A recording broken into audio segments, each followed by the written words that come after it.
Chez Gallimard, dans la collection Bibliothèque des Histoires, une réédition de Histoire de la folie à l'âge classique par Michel Foucault. L'ouvrage est tellement important que je pense qu'il faut absolument signaler cette nouvelle édition. Michel Foucault, est-ce que cette nouvelle édition diffère beaucoup de la première? Non, absolument pas. Absolument pas. C'est la reproduction textuelle de la première édition, à ceci près que j'ai supprimé une préface pour des raisons que j'ai d'ailleurs expliquées en 2 pages. Puis j'ai ajouté 2 autres textes qui avaient été écrits dans l'intervalle. Mais le livre est resté tel qu'il était. Pourquoi? Bien sûr, parce qu'il aurait fallu le réécrire tout à fait, entièrement, de bout en bout, si j'avais voulu le faire comme j'ai envie de le faire maintenant. Alors, voilà, bien. Je supposais que vous alliez faire cette réponse. Oui, c'est la réponse qu'on fait traditionnellement, oui, pour s'excuser de la paresse de n'avoir rien changé. Mais il n'en reste pas moins qu'il y a là quelque chose qui permet de toucher profondément à la substance du livre.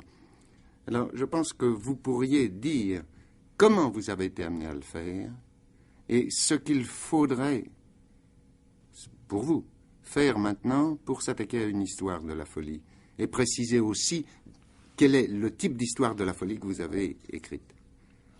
Pourquoi j'ai écrit ce livre qui porte ce titre un peu bizarre, Histoire de la folie, pourquoi je l'ai écrit? Essentiellement parce que j'ai pas pu arriver à en écrire un autre livre. Un autre livre qui, lui, me faisait rudement envie. Et qui aurait été l'histoire des fous. C'est-à-dire l'histoire réelle de cette population qui, si on la prend, si vous voulez, à partir du XVIIe siècle, n'a pas cessé de vivre, d'exister, de vivre, de se développer dans les marges de notre société, et dont, au fond, on ne sait rien. On sait simplement de quelle manière cette population a été captée, de quelle manière elle a été quadrillée, classée par les médecins. On sait ce que les médecins en ont fait, sous quelle rubrique ils les ont mis, quel traitement, éventuellement quelle punition ils leur ont imposé. Mais au fond, ce qu'ils étaient, ce qu'ils disaient, ce qu'a été ce grouillement, si vous voulez, c'est ça que j'aurais voulu faire, et c'est ça que j'ai pas pu faire. Et j'ai pas pu le faire tout simplement parce que c'est un grouillement qui est passé sans trace. C'est des cris qui n'ont laissé derrière eux aucune mémoire, aucun souvenir. Je n'ai pu retrouver que le moule creux, en quelque sorte, dans lequel on les a mis. Mais eux-mêmes, la folie, les fous dans leur existence positive, réelle, historique, je n'ai pas pu le faire. Si bien que j'ai été amené à faire ce que j'ai appelé l'histoire de la folie, c'est-à-dire l'histoire de la limite, de la surface de contact entre cette population dont je n'arrivais pas à faire l'histoire, et puis la population, le savoir, la culture institutionnelle, visible, manifeste, qui est celle de notre société. Alors cette surface de contact entre la société officielle, institutionnelle, normale, et puis ce groupe, ce fourmillement de gens d'en dessous, c'est ça que j'ai appelé la folie. J'ai voulu faire l'histoire de cette surface de contact. Voilà. En fait, pour le lecteur, le fou est présent. Pour moi, lecteur, vous avez atteint ce fou que vous auriez voulu atteindre. Et j'ai été très frappé en lisant l'ouvrage par la place que vous avez donnée à un certain type d'iconographie. Vous avez bien signalé, comment dirais-je, la place de la folie chez Bruegel, par exemple. Et puis vous avez longuement insisté sur la nef des fous. Et oui, et alors là, je me demande si c'est pas un phénomène relativement important que celui-là. Au fond, le fou, c'est quelqu'un qui a été vu avant, si vous voulez, d'être entendu. La représentation du fou sur le tableau, ou encore son imitation dans la fameuse fête des fous, ou sa manifestation sur une scène de théâtre. C'est des choses qui étaient courantes au Moyen-Âge, surtout à la fin du Moyen-Âge et au XVIe siècle. Mais ce que disaient réellement les fous, ce qui passait à travers ce masque de la folie, à cela on ne prêtait pratiquement pas l'oreille. Et si vous regardez les discours que l'on prête aux fous dans le théâtre du XVIe siècle, dans le théâtre baroque, regardez les paroles de fous que Shakespeare prête à ses fous, c'est des paroles qui sont complètement fictives et conventionnelles. Et c'est simplement au XIXe siècle, je crois, qu'on a commencé pour la première fois à recueillir. Du reste, on peut dire que dans Shakespeare, au fond, il n'y a pas un fou. Comme justement, il ne prenait que des aspects extrêmement conventionnels. Oui, extrêmement conventionnels. C'est finalement un discours très raisonnable qui est tenu. Oui, parce qu'alors là, le personnage du fou dans le théâtre de cette époque-là, dans le théâtre, disons, pré-classique, le personnage du fou, il a toujours une fonction. Ce sont des sentences de sagesse. Très, très précises. Il s'agit de lui placer dans la bouche des paroles plus vraies que la vérité des gens qui ne sont pas fous. Le fou est un voyant. C'est celui qui voit au-delà, qui voit mieux, qui dit mieux, qui avec une espèce de naïveté qui n'est naïveté que pour les hommes, voit très profondément l'envers des choses, c'est-à-dire leur vérité. Alors cette vérité à l'envers, qui est plus vraie que la vérité à l'endroit, c'est ça la fonction dramatique du fou dans le théâtre, ce qui fait qu'on ne peut évidemment pas parler en aucune manière de la représentation réaliste du langage du fou dans le théâtre de cette époque-là. Le fou n'était pas entendu, on le prenait dans une certaine fonction dramatique. Mais moi, une des choses qui m'a intéressé, c'est de savoir, au fond, à partir de quand est-ce qu'on s'est mis à écouter ce que disaient les fous. Et ça a été très tardif. Par exemple, je me souviens avoir lu pas mal de livres du XVIIIe siècle, au moment où tout de même la médecine commençait à bouger. Eh bien, quand on avait affaire à un fou, on regardait son pouls, on regardait son teint, on essayait de repérer des phénomènes de circulation, on appelait ça engorgement ou irritation, enfin peu importe. Quand un fou mourait, il y a eu des gens pour regarder leur cerveau de très près, une espèce d'anatomie pathologique avant la lettre. Un certain Meckel, par exemple, s'amusait à peser le cerveau des fous. Il avait cru reconnaître que certaines folies allégeaient le cerveau, puis il y en avait d'autres qui alourdissaient le cerveau, etc. Or, dans toutes ces recherches sur la folie, il y avait toujours une chose qui manquait. Jamais on écoutait ce que le fou pouvait dire. On n'avait pas du tout l'idée que dans le discours du fou pouvait se cacher l'essentiel de la folie. Or, c'est bien pourtant à partir du discours du fou que l'on fait le partage. Le fou, c'est pas celui qui se reconnaît à première vue, c'est celui qu'on reconnaît à première entente, en quelque sorte. Savez-vous qu'à propos du discours du fou, une chose m'a très considérablement inquiété, c'est une histoire qui est vieille, mais que je vais vous proposer néanmoins. Je pense que, bien que sous forme de parenthèse, elle vient au moment. Un de mes amis médecins me pose un jour le problème, il y a très longtemps. Suppose que des infirmiers surgissent, s'emparent de toi et t'emmènent et on t'enferme. Qu'est-ce que tu fais? Au moment où tu comparais, et il rit et me dit, j'emploie le bon terme, au moment où tu comparais devant les médecins. Je tombe tout naïvement dans le piège et je dis, mais j'explique que je me promenais dans la rue, que je venais d'acheter un paquet de cigarettes, que je venais d'allumer une cigarette, que je ne provoquais personne, que je ne poussais pas de cris, que je venais de tel endroit, que j'allais à tel autre, que j'avais déjà détaché mon ticket de métro, que j'avais mon journal sous le bras. Enfin, j'explique le détail minutieux de toutes les circonstances qui font que j'étais à tel endroit, pour bien montrer que ça n'est pas par hasard, que je n'étais pas en état de vagabondage, pas en état d'errance, que j'allais bien de mon travail à chez moi. Je donne tous les détails pour bien faire comprendre pourquoi je me trouvais là, de façon à ce que le malentendu soit aussi net que possible, et je fais tout pour bien montrer qu'il y a un malentendu. Et le médecin sourit et me dit, qu'est-ce que tu crois qui arrive? Je répète, l'histoire est très ancienne. Je lui dis, mais on me relâche. Il me dit, non, on te garde et longtemps. C'est la chose la plus terrifiante, quand j'y pense, même en rien, que j'ai jamais entendu sur le discours de l'homme dit normal et le discours du fou. Car enfin, il était médecin, il avait raison. Donc, de son point de vue, ce discours que je tenais était bien un discours qui légitimait l'internement. Et quand je vous raconte l'histoire, j'appuie, j'accentue, j'insiste sur cette folie et je continue à penser que le contact humain exigeait cette attitude. Alors où est le discours du fou? Oui, comment commence-t-on à le saisir? Oui, ça, écoutez, vous me posez là une question que vous devriez poser à votre ami médecin ou ceux de vos amis qui sont médecins. Moi, c'est pas ça mon problème et je serais incapable d'y répondre. Je veux dire ceci, c'est que jusqu'au XVIIIe siècle, il me semble que le partage qu'on a fait entre ceux qu'on voulait exclure et puis ceux qu'on n'excluait pas, ce partage, il ne se faisait pas tellement à partir de ce que les gens disaient. Ce n'était pas tellement en écoutant ce qu'ils disaient, plutôt en regardant ce qu'ils faisaient, leur attitude, leurs gestes, un nombre de comportements sociaux.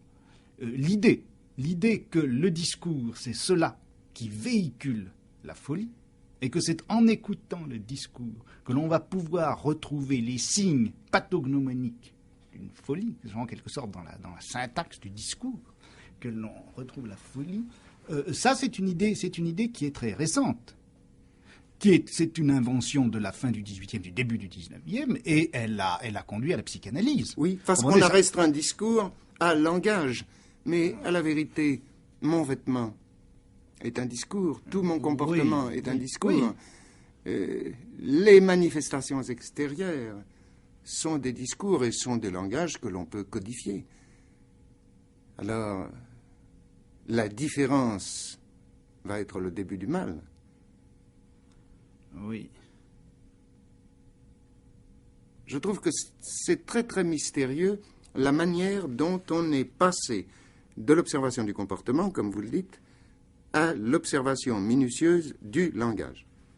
Et oui, c'est ça tout mon problème, si vous bien voulez. Sûr, bien sûr. C'est ça tout mon problème.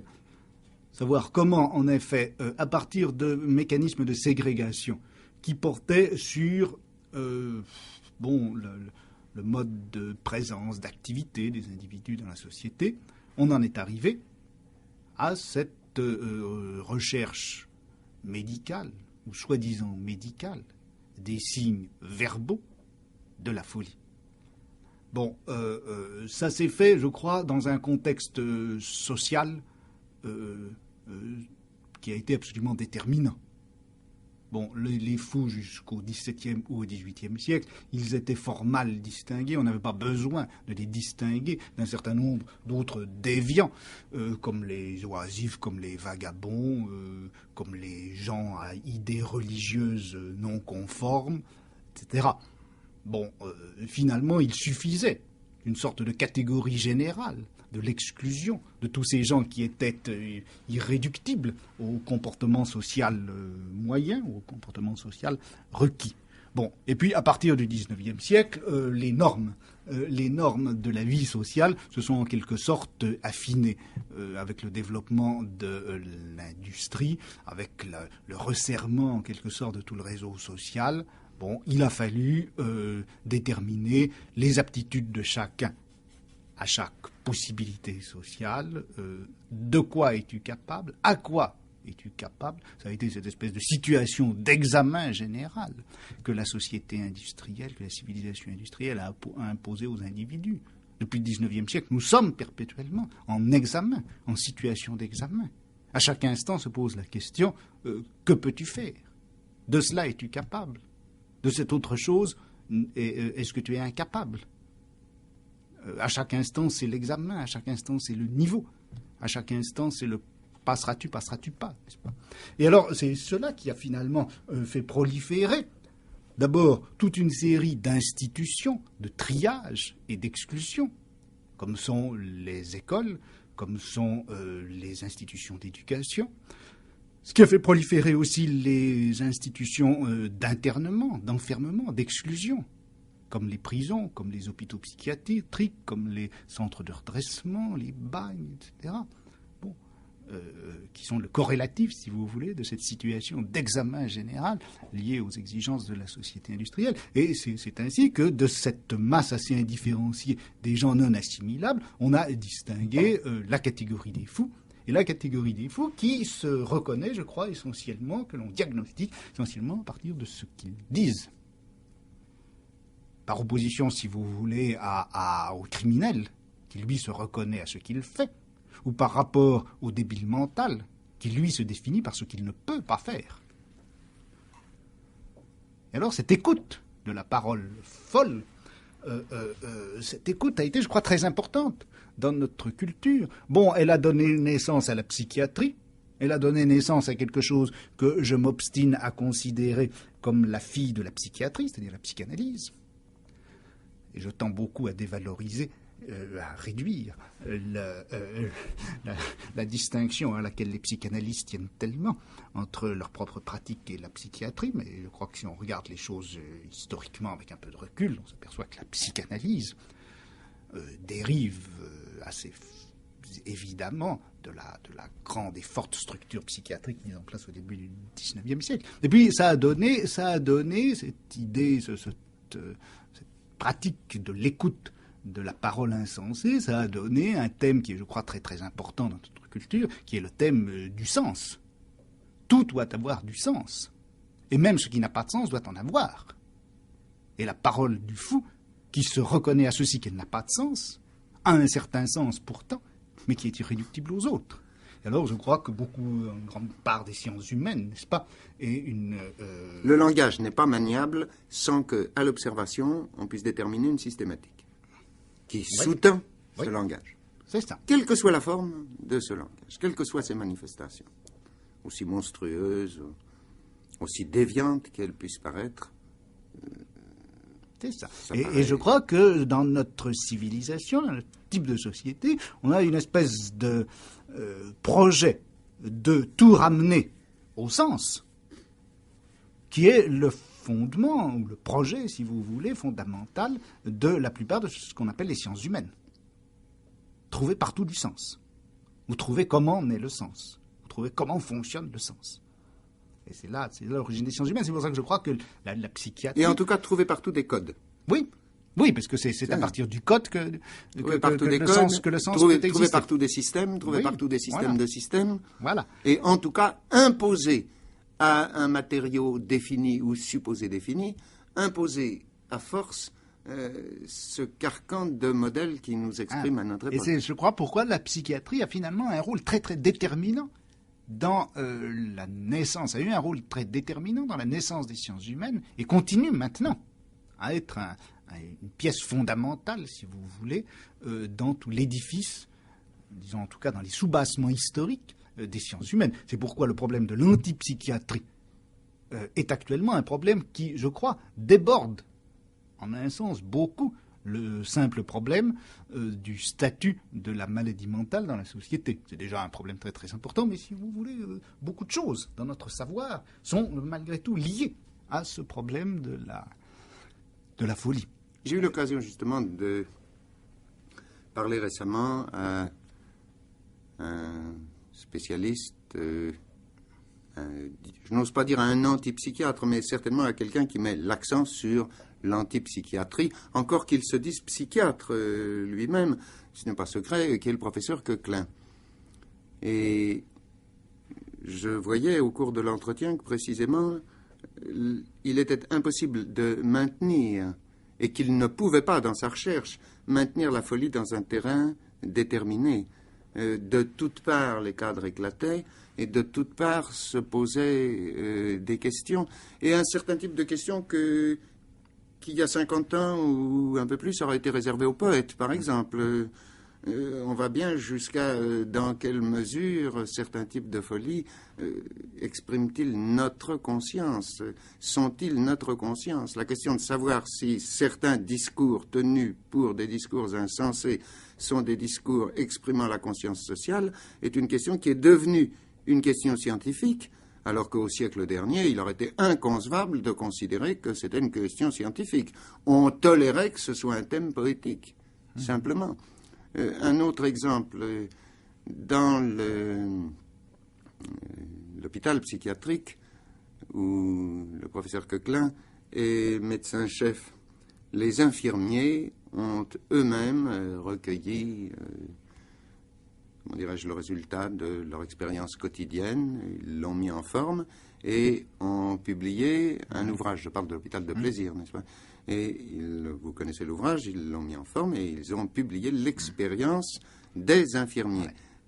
Ce qui montre déjà quelque chose, un changement profond par rapport à l'idée qu'on pouvait se faire d'un infirmier il y a 100 ans dans l'hôpital psychiatrique moyen, où c'était un gardien de prison et parfois féroce. C'est ça. Et vous avez raison de dire que ça change beaucoup, ça montre tout le changement qu'il y a dans le statut de l'infirmier. Je dirais que ça montre aussi un changement important dans le statut du fou. Parce qu'on disait tout à l'heure que le fou, à partir du 19e siècle, ça s'est reconnu à ce qu'il disait. Mais fallait-il encore savoir dans quelles conditions, comment on recueillait ce langage du fou? C'était dans cette fameuse situation d'interrogatoire. Interrogatoire parfaitement codé et qui était beaucoup plus proche sans doute du discours de l'interrogatoire du juge d'instruction, l'interrogatoire du policier, que de ce qu'on pourrait appeler un dialogue. C'est absolument certain. Quand le médecin se trouvait en face de quelqu'un qui était soupçonné d'être fou, bien, il y avait un certain nombre de questions absolument codées, absolument rituelles, qu'on lui posait sur sa date de naissance, l'endroit où il se trouvait, la raison pour laquelle il était là, ses parents, ce qu'il faisait. Bon, tout un nombre de questions en un sens banal, mais qui étaient, dont on pensait qu'elles permettraient, au niveau des réponses, de repérer où le type était déviant. Ne pas connaître ses parents, par exemple, ou énumérer un trop grand nombre d'emplois dans les années précédentes. Tout ça, c'était des signes tout de même qui n'étaient pas très très bons.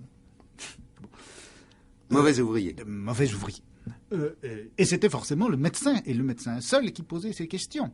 À partir du moment où on commence à demander à l'infirmier ce qu'il a entendu de la bouche du fou, ou ce qu'il a vu du comportement du fou, vous voyez que les choses commencent à changer beaucoup. L'espèce de rapport de pouvoir qui est établi entre le médecin et le fou, ce rapport de pouvoir à l'intérieur duquel le savoir doit se mouler, eh bien, est en train de sauter. Quelqu'un qui n'a en tout cas moins de pouvoir que le médecin, qui est l'infirmier, ce personnage tout de même très dévalorisé dans les structures médicales du XIXe siècle, est considéré maintenant comme susceptible de tendre l'oreille, d'apercevoir quelque chose, par conséquent, d'apporter quelque chose au savoir, et un savoir qui commence à n'être plus entièrement médical, c'est-à-dire un savoir qui n'est plus en tout cas dominé par le pouvoir, et le pouvoir exclusif du médecin. Oui, puis il y a une prise de conscience de la part de l'infirmier qui est très considérable, c'est qu'il prend conscience auparavant, disons qu'il y a 100 ans, comme ça, je ne vexe personne, le rapport infirmier-malade est un rapport de force pure. Le discours qui part de l'infirmier vers le malade, c'est un discours qui ne comporte que des ordres. Dans la situation actuelle où nous voyons l'infirmier s'exprimer, l'infirmier prend précisément conscience du fait que les ordres, c'est lui qui les donne vraiment et que le médecin peut s'abriter derrière lui. Oui. L'infirmier s'aperçoit qu'il peut, dans certaines circonstances, être un alibi pour le médecin. Et alors, c'est lui qui se trouve maintenant aux prises avec une difficulté extrêmement grande. Quand un ordre, sous quelle forme un ordre, et comment serait-il possible de n'en pas donner? Car l'issue du travail de ces infirmiers, c'était cela. Alors là, je crois que vous avez raison, et en effet, dans ce livre, ce qui est frappant, c'est tout le problème des rapports de pouvoir qui s'exercent dans un hôpital. En principe, dans un hôpital, ne devraient s'exercer que des rapports de connaissance. Et en fait, ces rapports de connaissance sont entièrement sous-tendus par des rapports de pouvoir. Et la situation de l'infirmier, surtout de l'infirmier psychiatrique, est très très ambiguë, parce que d'un côté, il y a en quelque sorte le modèle du personnage médical, et l'infirmier peut très bien n'être qu'un relais de ce pouvoir médical, être le petit médecin qui surveille non pas simplement au moment de la visite, mais du matin au soir et du soir au matin, et qui par conséquent peut rendre, s'il reprend en effet à son compte le personnage médical, peut rendre la vie du malade mental encore plus infernale. Bon, mais d'un autre côté, l'infirmier sait très bien, et il éprouve ça quotidiennement, qu'il est l'objet des ordres médicaux, presque autant que le fou. Le malade et l'infirmier sont ce sur quoi s'exerce le pouvoir médical. De sorte que l'infirmier a toujours une certaine tendance à rejoindre le personnage du fou, du malade mental, rejoindre en tout cas le camp de ceux sur qui s'exerce le pouvoir du médecin. Alors il est pris, je crois, si vous voulez, entre le modèle médical qui lui donne une sorte de petit pouvoir médical, et puis le monde de la maladie mentale, qui est le monde sur lequel s'exerce. Alors, c'est pourquoi, je crois, la situation des infirmiers, la prise de parole des infirmiers, est actuellement un des phénomènes importants qui puissent se passer dans la structure psychiatrique, d'une façon générale, dans la structure médicale et hospitalière. Et je crois que on peut prolonger un peu la courbe. Le médecin a été sensible au discours du fou. Nous mettons toujours fou entre guillemets, bien sûr. Puis, nous voyons que l'infirmier devient sensible à ce discours et que, dans une certaine mesure, il tend à le partager. Alors, on arrive à se demander si, dans une certaine mesure, le statut de la folie ne va pas changer complètement parce que nous allons vers une expression du fou. Est-ce que nous n'allons pas vers l'expression du fou? Est-ce qu'on ne peut pas attendre que quelque chose de constructif sorte, se manifeste de l'état de folie? J'ai l'air de faire du paradoxe. C'est un paradoxe, je ne m'en cache pas, mais je me demande si néanmoins nous ne voyons pas poindre au moins la nécessité d'examiner. Oui, si vous voulez, j'ai peut-être mal compris ce que vous me disiez. L'idée d'une fécondité de la folie, c'est tout de même une idée qui est assez traditionnelle. Et au fond, je crois que la culpabilité que nous éprouvons tous à l'égard de la folie, d'une façon générale, notre société éprouve à l'égard de ces gens qui exécutent cette culpabilité, on la compense en disant « Oh, mais rien n'est plus près du génie que la folie. » Ouais. Oui, c'est pas ça que je bien sûr. Hein. Il n'en reste pas moins, ils sont peut-être très très près, il n'en reste que pas moins qu'il y en a certains qu'on enferme, puis d'autres qu'on n'enferme pas. Et c'est une proximité toute théorique, à mon sens, que celle qu'on reconnaît entre génie et folie. Mais si je comprends bien alors, ou autrement ce que vous voulez dire, j'y souscrirais bien. S'il s'agit de dire ceci, c'est que la déségrégation du fou, le fait que ce partage qui est constitutif de la folie, le partage soit contesté, mis en question, effacé, que cette surface de limitation devienne perméable entre la folie et la non-folie. Oui, ça c'est quelque chose qui en lui-même peut et est en train sans doute de devenir très fécond, très positif. Et là, tout à l'heure, tout à fait en commençant, vous m'avez posé une question à laquelle je n'ai pas répondu, mais qui m'a tout de même, que j'ai gardée dans la tête. Et qui est celle-ci, vous me disiez, mais comment le réécririez-vous, ce livre, si vous aviez à l'écrire autrement? Je vais vous répondre. Je ne sais pas du tout comment je pourrais le réécrire. Au niveau du contenu historique, là, ces histoires que j'ai racontées sur la genèse de la psychiatrie, la genèse de l'asile, de l'hôpital psychiatrique, je ne sais pas si je changerais beaucoup de choses. Je tâcherais d'être plus rigoureux, bien sûr, etc. Curieusement, jamais personne, depuis ce moment-là, n'a réellement repris le sujet. Jamais personne n'a mis au jour de nouveaux documents, de sorte que je ne vois pas toujours ce qu'on pourrait dire historiquement d'autre que ce que j'ai écrit. Mais il est clair que maintenant, la psychiatrie est entrée dans une crise manifeste, très large crise, qui ne faisait que commencer il y a une dizaine d'années quand j'ai écrit ce livre. Faisait que commencer, à dire vrai, je n'étais même pas au courant que cette crise existait. Je m'étais amusé comme ça à faire un travail proprement historique sur la genèse de la psychiatrie. Et cette genèse, je ne l'avais pas écrite du tout dans une intention agressive. Or, j'étais très frappé, au moment où le livre a paru il y a 10 ans, de voir que les lecteurs psychiatres, la majorité des lecteurs psychiatres, ont considéré que c'était une attaque contre la psychiatrie.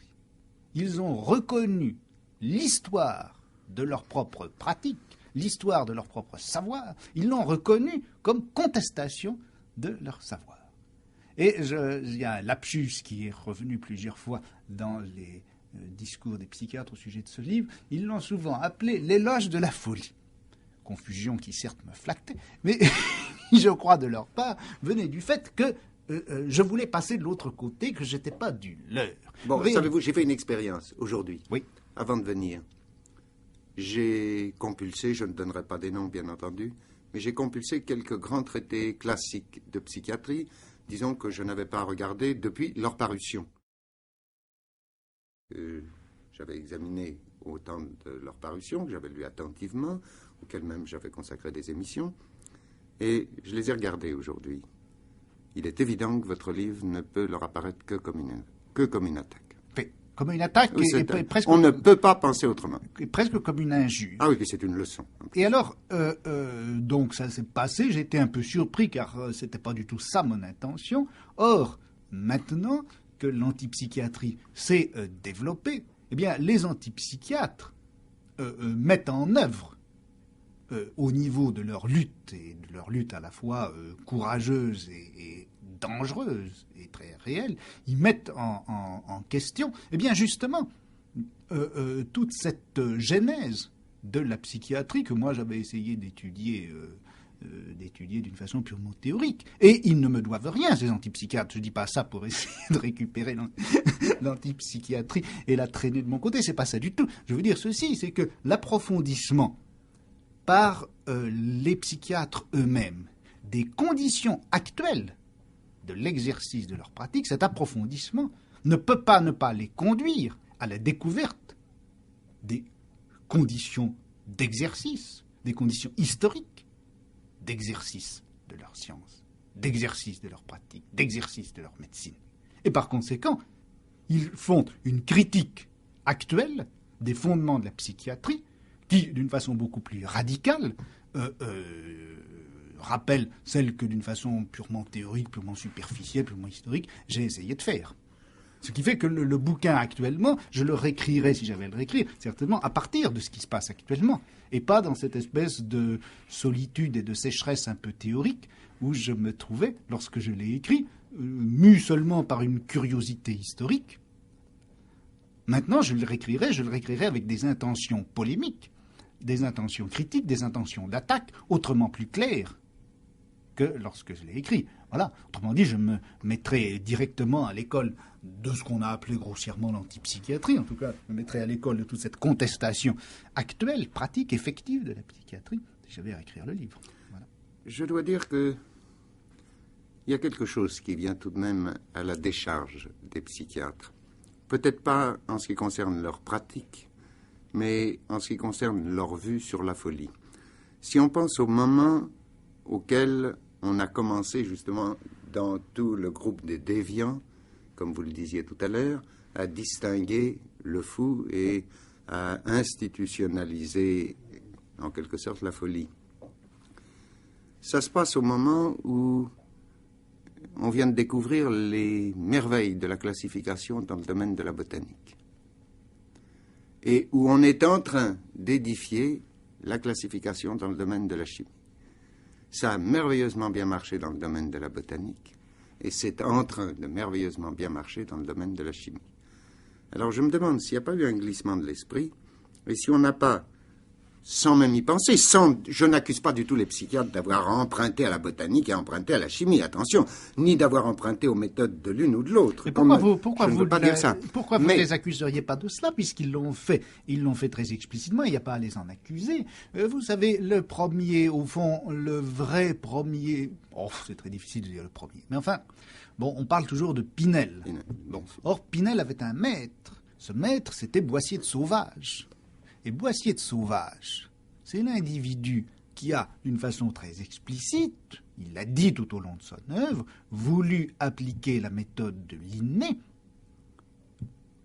au domaine de la maladie en général et, d'une façon plus particulière, au domaine de la maladie mentale. Il y a une correspondance entre Boissier de Sauvage et Linné. Bon, je suis content que vous me fassiez retirer le mot accusé. Alors, par contre, historiquement, c'est absolument vrai ce que vous dites. Mais le modèle classificatoire a joué.